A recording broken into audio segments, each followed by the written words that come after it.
Using your hammer improperly has been the result of many a damaged thumb, but I'm gonna show you how to do it the right way. Do people really hit their thumbs hammering? Is that a thing? Really? Okay. This is a framing hammer. It's got a head and it's got a handle. So let's just go to nailing, right? Wrong. Do not hold your hammer this way. Hammering from up here is pretty much useless. You might as well be hitting it with a kitchen knife. Move your hand to the bottom. That's how you get all the leverage to hammer in your nail. The bottom section of this hammer is wider, and that's what keeps the hammer from slipping out of your hand when you're using it.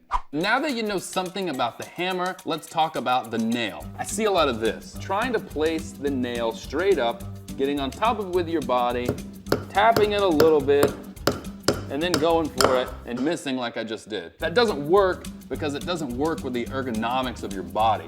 Instead, loosen up a little bit, something like this.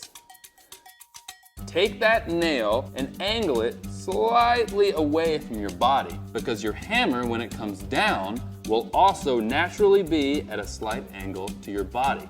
Now, 2 hits to start it, 2 hits to finish it, and you're done. That's how you hammer the right way.